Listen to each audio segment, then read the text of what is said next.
Hello,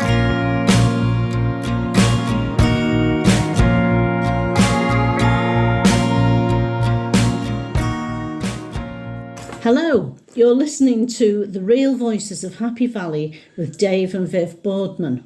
Hope you've enjoyed the episode so far, and if you feel like, please leave comments on our Facebook page with the same name. Okay, and this next broadcast is one with Colin Lyall, fellow Scouser who runs Lyall's Bookshop in Todd, which is an amazing, magical space.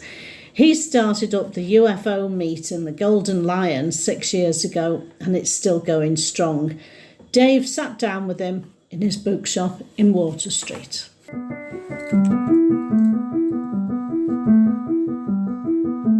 Okay, I'm sitting in the studio in Todmorden with Colin Lyall of the fabulous Lyall's Bookshop in Todmorden. More of that later, Colin. But we want to have a chat about the monthly UFO meet that you have at the Golden Lion. People have heard about Alan Godfrey and the mystery that happened 40 years ago. But yeah, so I don't want to dwell on that because that's been well documented. But 40 years on, there's a regular meeting about it. What keeps it going? It's a combination of things. I think when it first started, it was a case of just see what happens. There's no agenda to it. It's not driven by a particular, purpose or direction, and it's not what I call a sort of train spotters UFO group. It's like I saw that metallic object, and it's a BX417 type craft, and all this sort of. It's not like that. It's really, I think, one of the things that sustains it. It's about how people deal with having that kind of experience in their everyday lives. So the people that come that really facilitate the real discussion and a lot of the stuff that goes around the room is about how they deal with that event in their lives and what it means to them, and if they've had repeated encounters of one kind or another, or just a random event that's just come out of the blue, and then from that we really just go. What I do is I create a circle, and the circle is really important. There was a couple of times when we didn't have a circle, and it was kind of. You mean physically getting people sitting in a circle? Yeah, that's right. We make a circle of chairs, and then people come along. There's people that come along for the first time just to listen. There's people that come along for the first time with an itching desire to tell you what's happened, what they've seen, what they've experienced. And then you get people who come along who've had several experiences, and they come quite regularly. You get people who come regularly. So there's a kind of core of about a dozen people or so who, fluctuate. Sometimes they're there, sometimes they're not. So that's nice because they've got a sort of sense of what the UFO meet is about. Now, the difficulty, with what we're doing now is to define what it is almost impossible. It's almost like being able to identify what the bright light in the sky was. It is a UFO, unidentified being the first word. Or a UAP, as the Americans want us now to believe. Oh, right. So it really, the core of it is, it's about the people that come on the night. So whoever turns up on the night, that's the flavour of the gig. And then it goes around the room, people start talking about their experiences. Some people are there and they just need that little bit of confidence to tell their story, and then they'll pitch in. Some people are there, as I say, just to listen. And it kind of goes in all sorts of directions. It can move towards a spiritualist perspective. These are things that are to do with the divine, that are to do with some sort of religious significance, some sort of moving us into a higher awareness and a higher level of consciousness. Some people talk about it in terms of secret craft, military craft that we make, that's been back engineered and all that kind of stuff. There's people that reference, people like Randall's, people like, the sort of mainstream UFO theorists who've had books out over the years, roundabout from the time of Godfrey onwards. Yeah. And so it all gets in the mix. Now sometimes it'll move more towards a spiritualist perspective. And for the last couple of months, we've had some quite strong spiritualist people. One who operates at the same frequency as God, which is useful to have in the room. We have people who have quite So this is like God or God's work in mysterious ways. Working in mysterious ways, Yeah. precisely. But he understands all that because Yeah. he's operated on a frequency of 7. So we're all mortals on level 3, and he's prepared to share that story and his perspective. And we get people who claim that they've come from other planets, that they were born on another planet and they've been put into a human form. We've got people who've had a series of abduction experiences. We've had lots of people with different sightings. And the interesting thing is, because their perspectives are different and their personal lives are all different, first of all, you've got whatever this thing is. And I put my hands up, and after 6 years, I still don't know what they are. And in some ways, I don't want to know what they are because it would spoil the gig, It being out there. That's a bit like finding the Loch Ness monster. Exactly. Yeah, I got it in a tank in the garage. You've ruined it.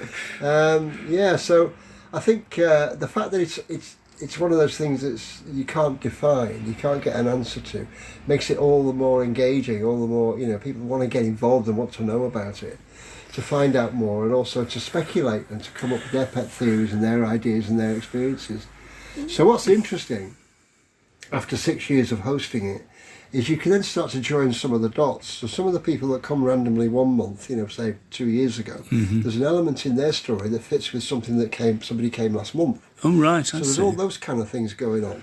And that's really interesting because from my perspective, it's given me a sense of the bigger picture, a sense of how these things might be connected and in what way they might be connected. So in a way, lots of people are seeing small bits of whatever might be happening. Absolutely, yeah. And you can, because you're there all the time, you can sort of put a few of them together. Absolutely. And I'd love to be able to get all the people that have been together to be able to share their experiences in one big, sort of sports hall go. But of course they come and they go. So, in some ways, maybe I should record what they say, but I don't want to do that in a way because it kind of spoils it. It makes it self-conscious, makes it difficult. They can't talk, they kind of shut down. Yeah, I mean, I know doing things like this, that, when you wave a microphone in front of somebody, it changes what's going on. Yeah, exactly. Yeah. But and we get people. We had somebody last month, and we've had people right from the early days that have not talked about their experience for 30 years, 40 years, and they don't want to talk about it because they don't want to suffer ridicule or be considered crackers or frighten the kids, as one woman said. Yes, that's a very valid reason for not saying anything about it. They've kept this story for all those years, but they feel safe enough because of the nature of the circle and the nature of the way it's kind of facilitated to feel that they're safe to talk about it amongst people who've probably had similar experiences. I understand that, if somebody's had an experience that they've kept to themselves for a long time and they're sort of releasing it to your small group of people, that it may not be appropriate to repeat that one, or some of those stories. But can you give us an example of some of the strange things that have happened to people? First of all, our people come from all over the world, which is incredible, really. Yeah. Because initially I thought, well, it'd be local people from Manchester, heard, like you say at the beginning, they heard about the Godfrey story and they're kind of intrigued about what goes on in Todd. I did feel initially that they felt that there might be a warehouse somewhere with 5 UFOs in it in Todd somewhere, and I just peer through the window.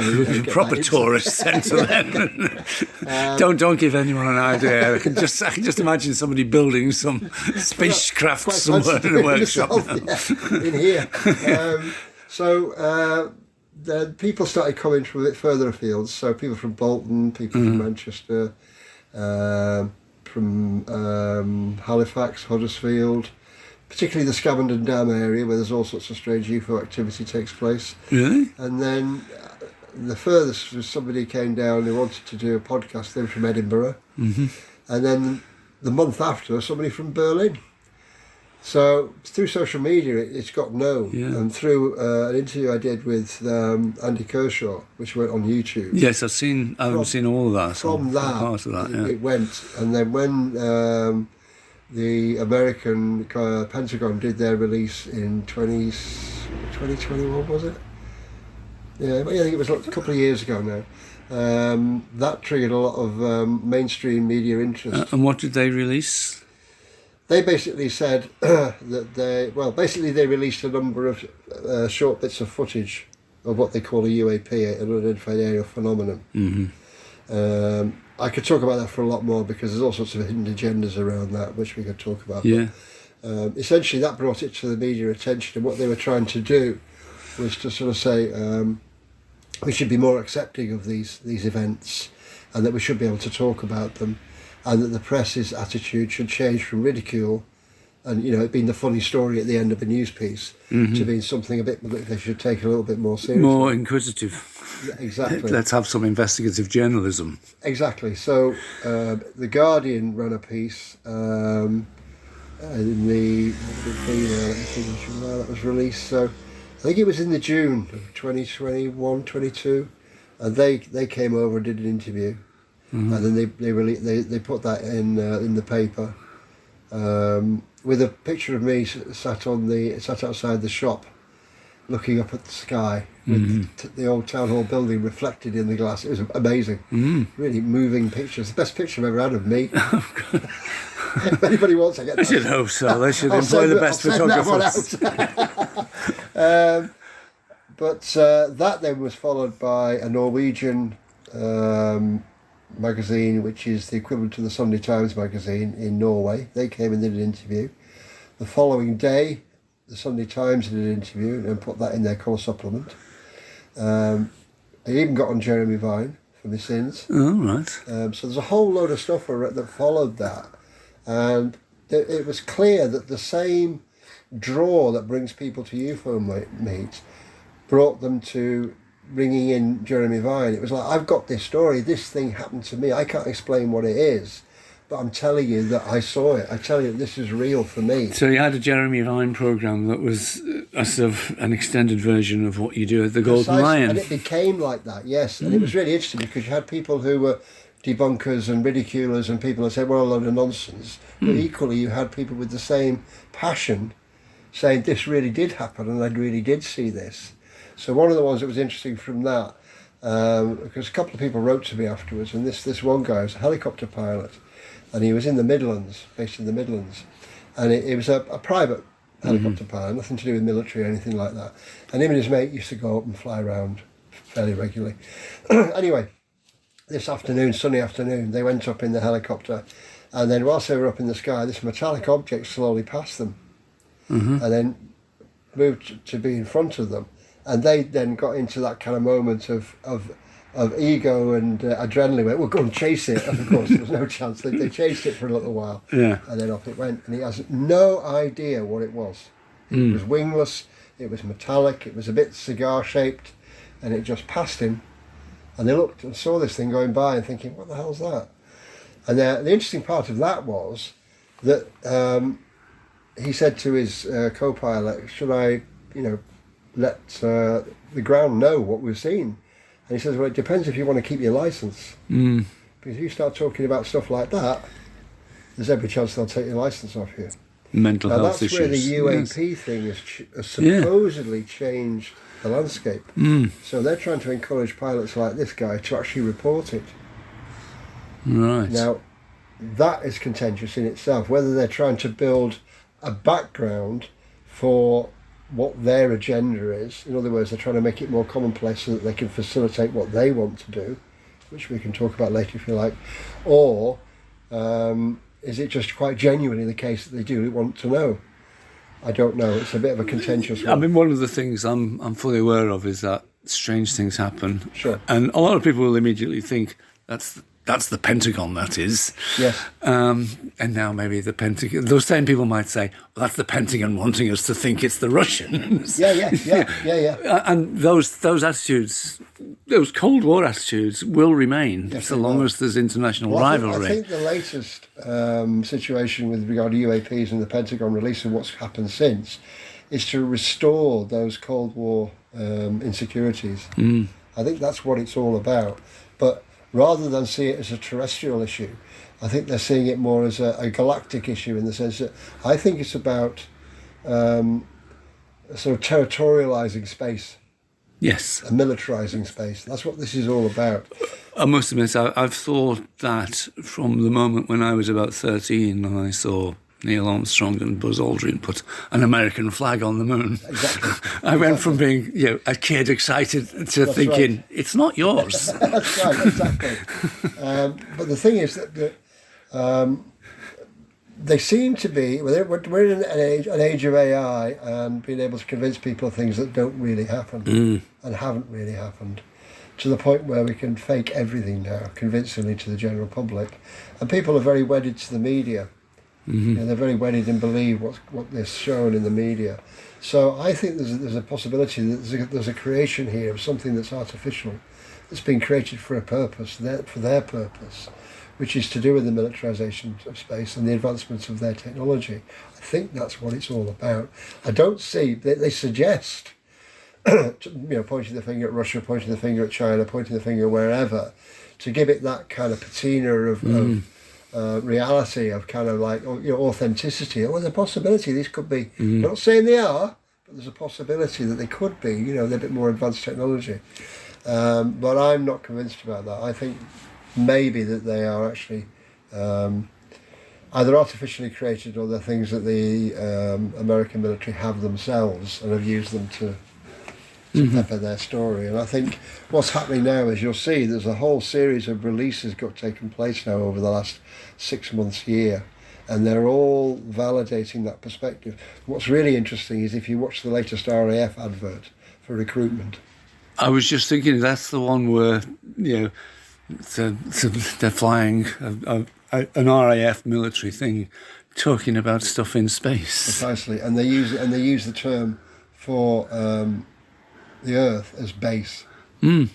Never have I ever heard the term base referred to other than in sci-fi. Yeah, I know. I saw that and I thought, that's not the RAF my dad was in for 15 years. Absolutely not. So you're then in a situation where you're thinking, okay, you've got the American Pentagon and now you've got this slick advert from the RAF, so there's obviously collusion going on. This is obviously an agenda that's been driven collectively. So how does that work? Where's the mechanism to facilitate the point of advertising and PR is to just shift people's attitudes a little bit. Advertising, obviously, shift it in terms of buying our baked beans instead of theirs. Yes, that's right. But it's shifting attitudes towards all sorts of things. But we must be really careful, because from the point of view of Todd, you and me, we're the ground crew. We're the people that have these experiences on the ground. But, I took the dog for a walk yesterday afternoon and I saw this damn great metallic object hovering over the football field. Now, that's space. Whatever comes after that is interpretation and speculation. So you can use the interpretation and speculation to create a fiction. Yes. But you have to not have that base event corrupt it. So what they've done is, very neatly, they've sliced a line between UFOs and UAPs. And UAPs are redefined UFOs, but within their criteria. So they can control the narrative.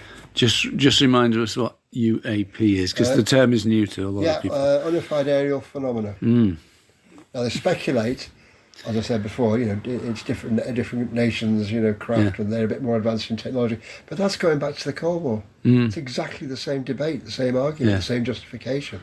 But what's frightening is that there are something like 13 or 15 American government agencies, including space agencies, intelligence agencies, military, internal intelligence agencies, all together in this. They brought all those groups together to do this project. So you've got to ask yourself why, and where's the money coming from? Yes, I mean, it's 25 years, I think, since Tony Blair started talking about joined-up thinking, but, who's doing that joined-up thinking? And it has a... Certainly not our government. No, and it has a global presence, which is not just specific to America, it's a global influence. I mean, I remember reading a while ago that a lot of the stuff that was found in terms of retrieved craft, if you're to believe and go down that route, ended up in America, even if it was Russian, even if it was Australian, even if it was Spanish, it ended up in America. So how did they have that leverage to get that stuff? Yes. And where did they put it?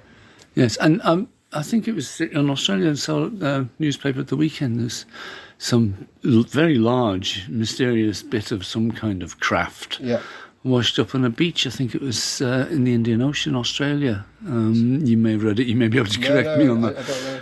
And nobody seems to know But these- what it is.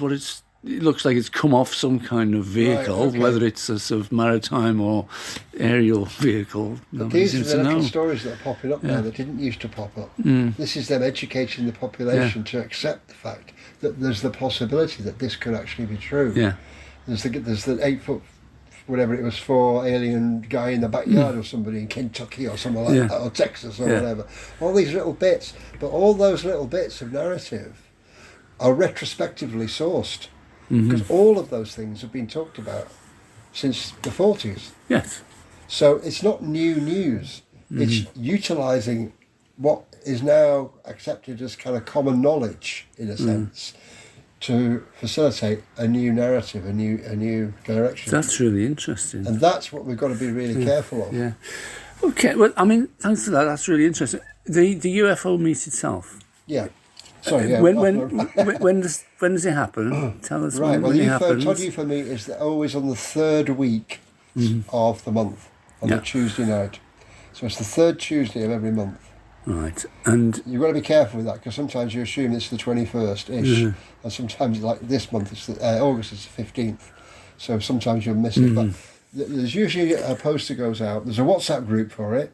all right. So if people want to get engaged with it and see some of the dialogue that goes on WhatsApp, because there'd be quite interesting debates Yeah. go on there, and people are posting. So they can get your number off Yeah. off your the Facebook page or Yeah, if they want to the, get in touch, the website for your shop. The best way to do it is through Lyall's Bookshop. Mm-hmm. And that's in the public domain. They can just email me or text or whatever. Okay, which brings us on to the bookshop, Okay. because I've spoken to you. I've spoken to you several times before, and now you've been interviewed by Andy Kershaw and all kinds of other people. Yeah. Very rarely do you tell people how fantastic your bookshop is. Yeah, well, I mean, I just. it's not for me to tell them; it's for them to tell me. Well, I mean, I've only been in a couple of times, and I took a friend in who was visiting from Australia. Okay. Just last week before, and he was absolutely fell in love with the shop. Yeah, it's a fantastic. He bought a book in French by Baudelaire, I think it was. Yeah. Publisher didn't know when, couldn't find a date. So it's a long time ago, long ago they didn't even have a date on it. You know, in a little bookshop in Todmorden. That's right, So it's which is a fantastic resource for the town and the region. I presume you get people travelling from a long way to your bookshop as well. Yeah. I mean, the bookshop started really as a poacher turned gamekeeper. You know, it was something that I'd always, as from being a kid, bookshops were ace. I always go in a bookshop and there'd be always something there I'd buy. You know, there'd be a little bit of pocket money, an I Spy book or whatever it was. You know, and then I'd engage with that feel, that vibe that you get in bookshops. And I always thought it'd be great to actually have a bookshop at some point in my life.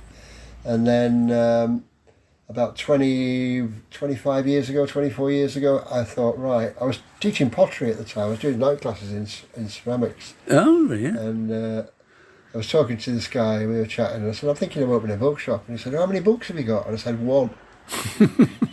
So start from the ground up. Yes, would you like to buy my whole stock? And it was literally a book. It was one of those Eagle comic era books on jet aircraft. Ideal Christmas present for some kid in the late 50s. He'd been over the moon with it. And anyway, from there, I just used to go around the markets and just pick up books from here, there and everywhere. And then there was like a big pile under the stairs at the house, and then there was an even bigger pile, and then it just came from there. I've just had a look around the studio here. A big pile doesn't do it justice.